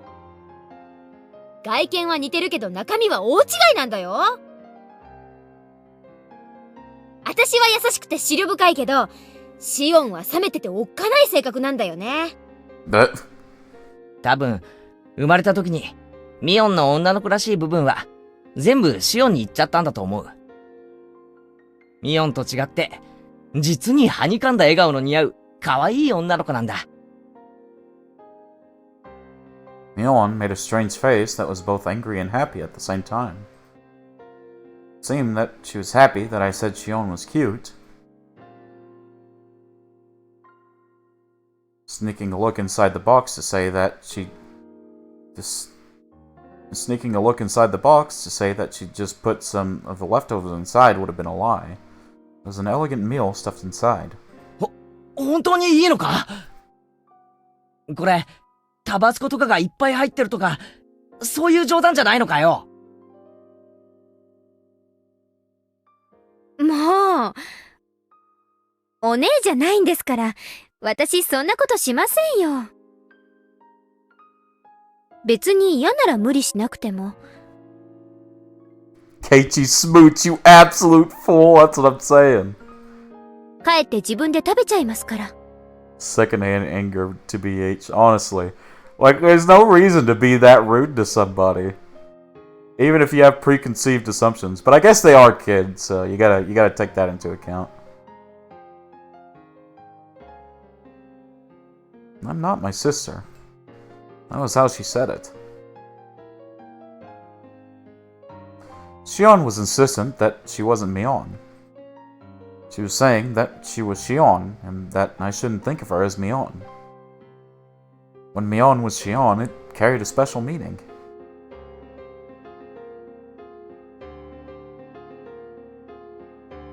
みーちゃんって不思議でしょ？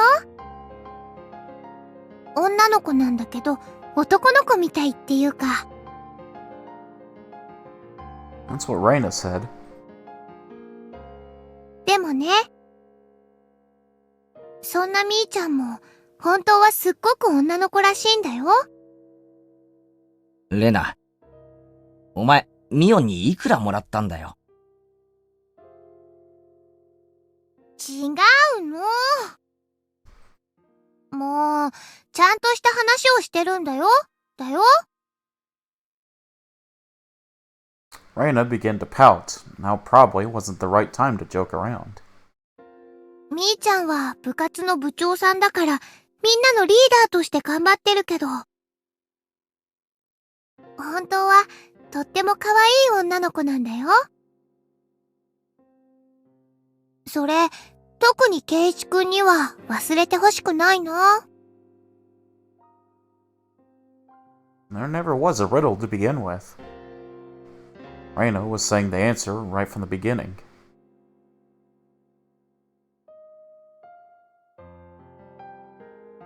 それで、もう私、何が何だか、わからなくなっちゃって。うん。ケイちゃんに悪気がなかったのはわかってる。わかってるつもり。うん。圭一くんは、人を傷つけるような人じゃないよ。だから、みーちゃんが痛みを覚える必要なんか、全然ないんだよ。じゃあ、何なんだろうね。悔しいのか、それとも悲しいのか、全然わかんなくて。Oh. 欲しかった？あのお人形。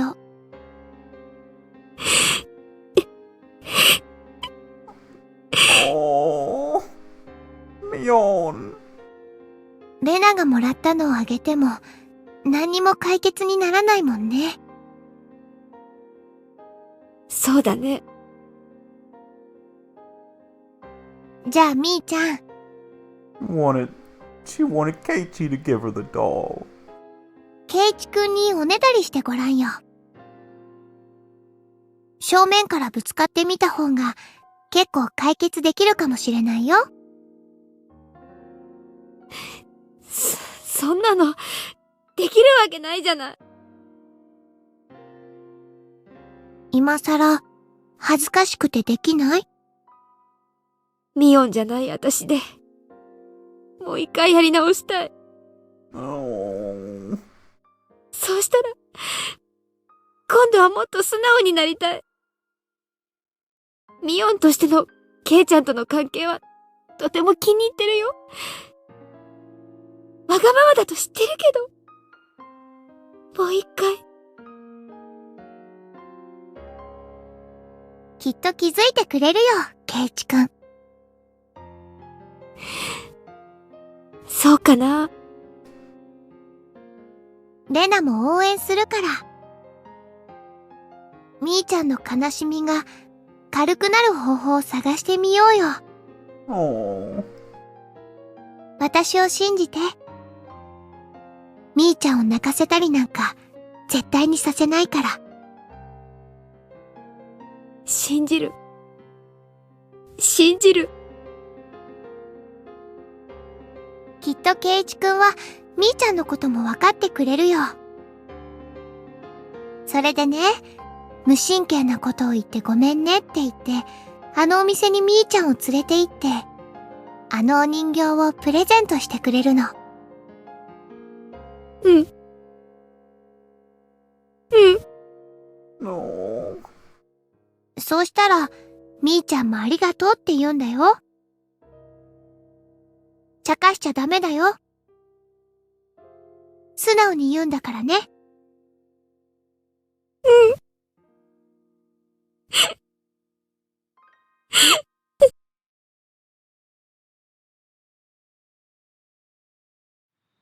欲しいなって言ったら、ケイちゃん、買ってくれます？ Mion said it quietly, doing her best to quell her embarrassment. I would have reflexively begun to lightly tease her to hide my own embarrassment.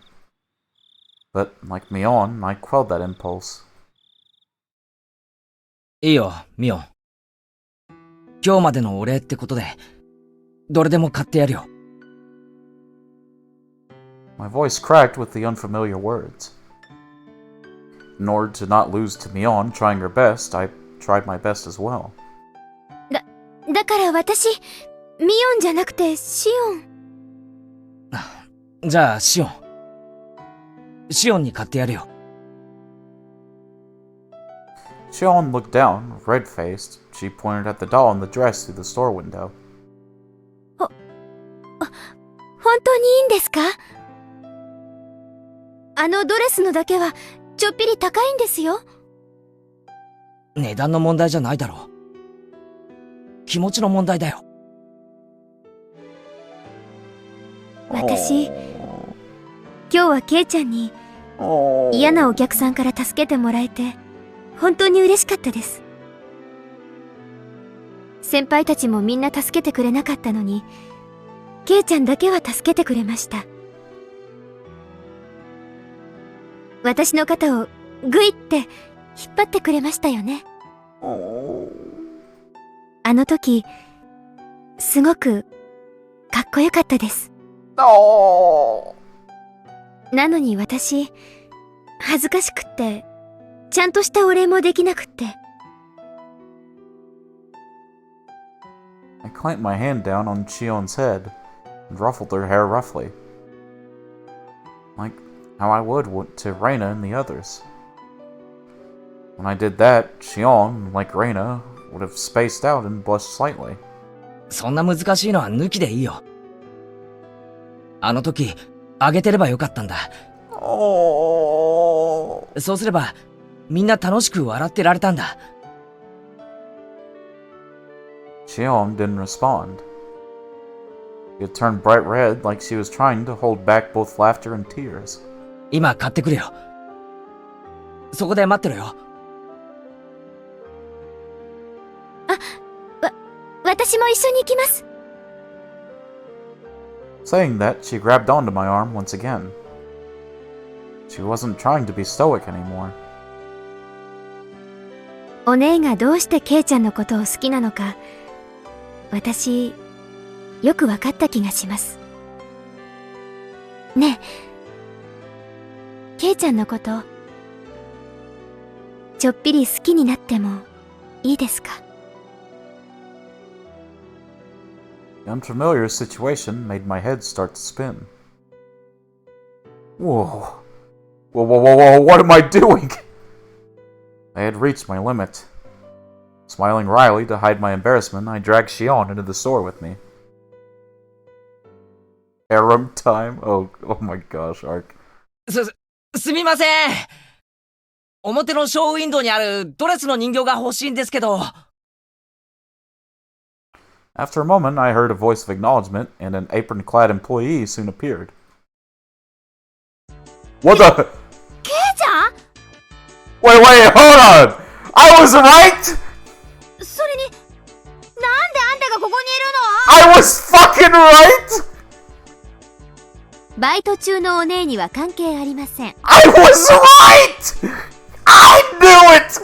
I knew it! I knew it! I knew it! I knew it! I knew it! I knew that there was a real sister! You fuckers! 私、ケイちゃんとデート中なんですから。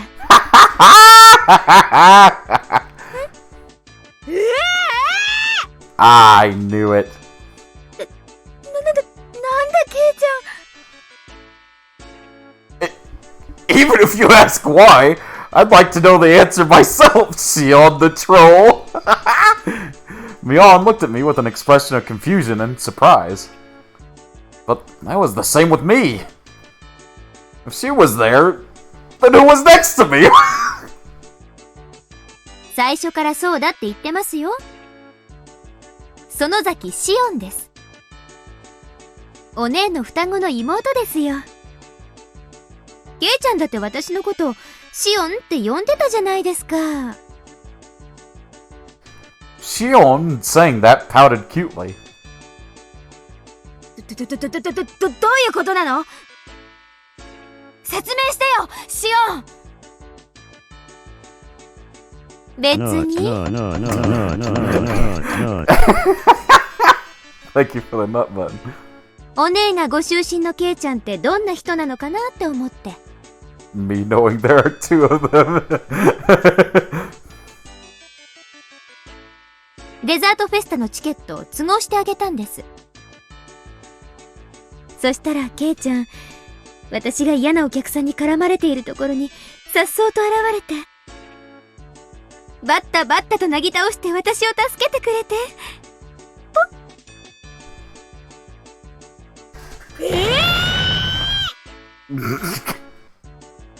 Both Mion and I raised our voices pathetically, expressing our confusion to the utmost.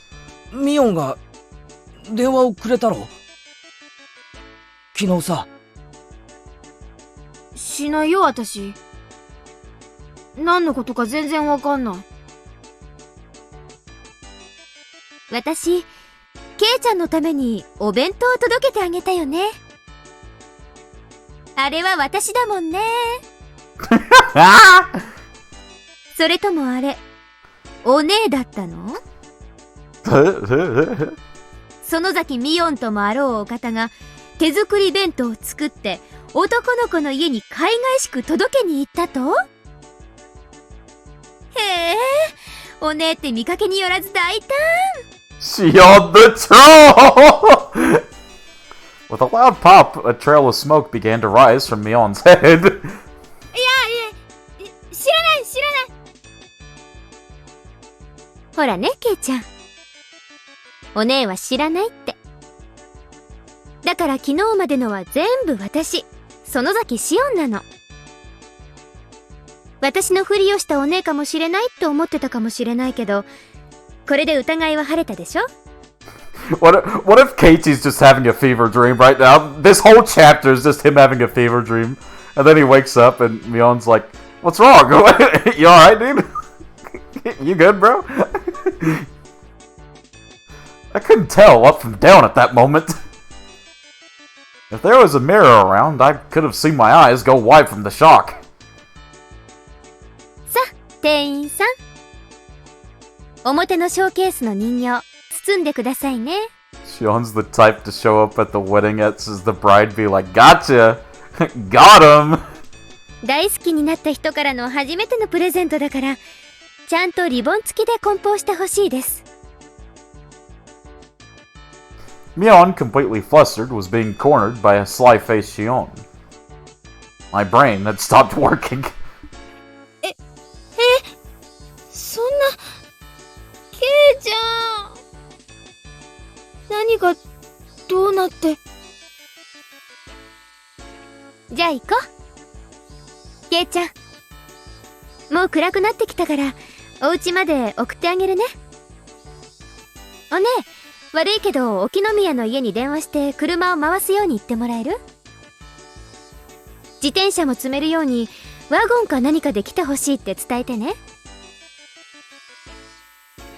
In contrast to Shion, who had glee written all over her face, Mion was an empty shell and looked like she could burst into tears at any moment.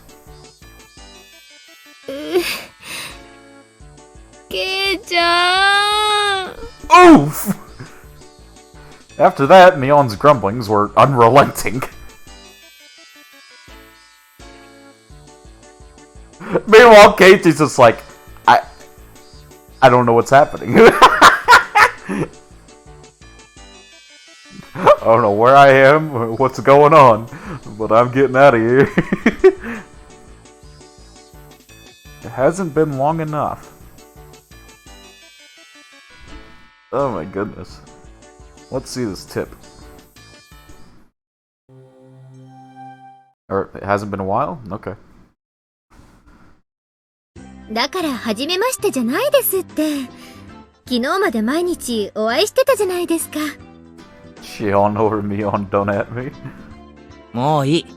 お前がそうだって言うなら、そういうことでいい。Someone from Shion's house came to get me in a station wagon.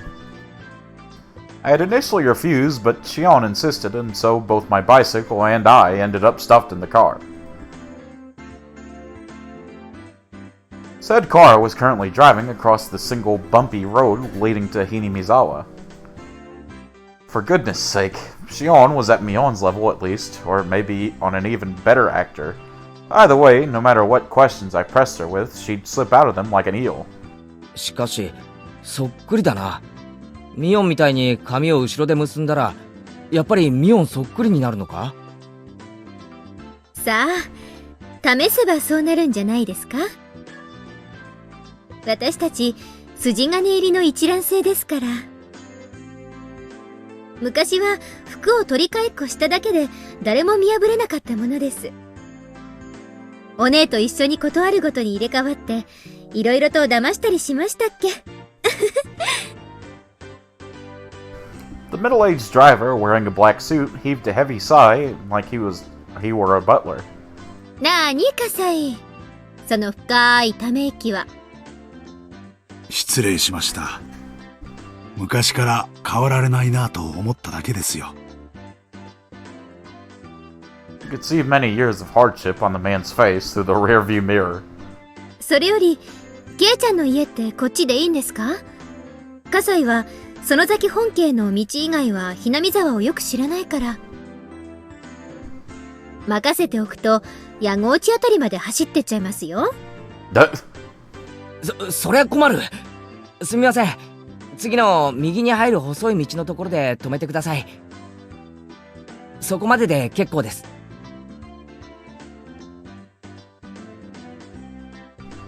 He stopped the car at the desired place. The driver, Kasai-san, got my bike out of the trunk for me. あ、どうもすみません。今日は送ってもらってありがとうございます。ケイイチさんでしたか。名前。What is that build, bro? What the fuck? Alright, we gotta see the different models for this guy. What is it, P? My man!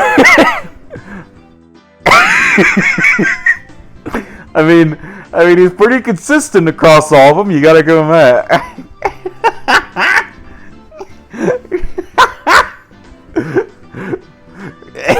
Why is the console one so tall? はい。いろいろと災難はあると思いますが、そのうち飽きると思いますので、どうかそれまでご辛抱ください。Gave me a deep look of sympathy. This guy has definitely been dealing with the Sonozaki sisters ever since they were little kids.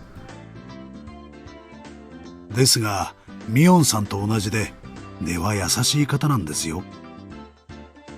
それはつまり、ミオン並みに迷惑をかけるやつだということですか。Probably. The man's face froze in a smile, his reply lost. Hey, back me up here. じゃあね、ケイちゃん。また会いましょうね。お姉にもよろしくお伝えください。私も明日からひなみ沢の学校に通おうかな。絶対に来るな。シオンが転校してきたら、俺が沖宮の学校に転校するから。それはすごくひどいことですよ、ケイちゃん。A short beep of the horn. The man gave a little wave to me from the driver's seat. Then the car withdrew into the dark night roads, leaving dust in its wake.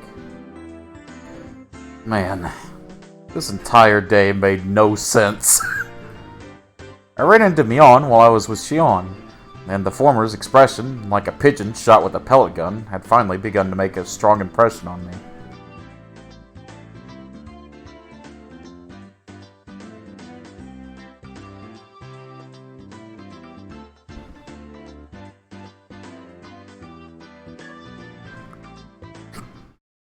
How many tips do we have so far? I don't think we have that many. Let me see. Go on tips. Oh yeah, we don't even have a first page full. Okay. Dude looks like one of the Pegasus's bodyguards in Season 1 of Yu-Gi-Oh!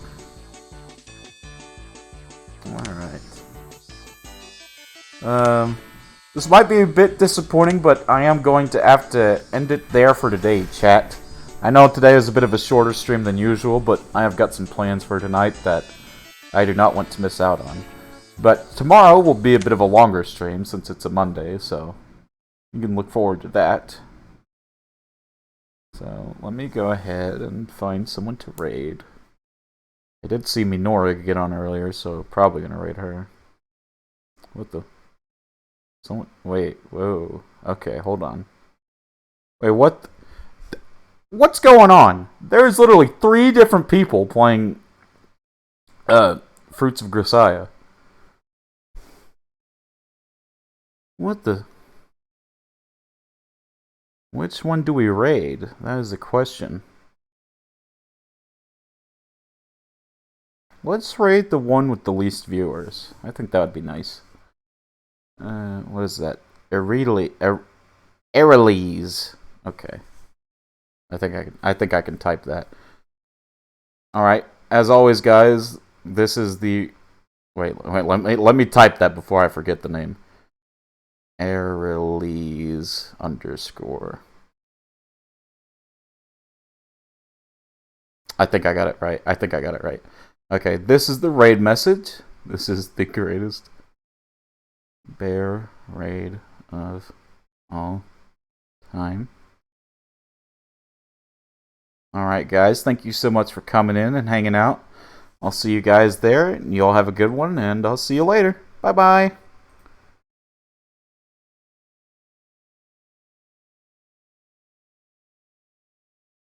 Strategy.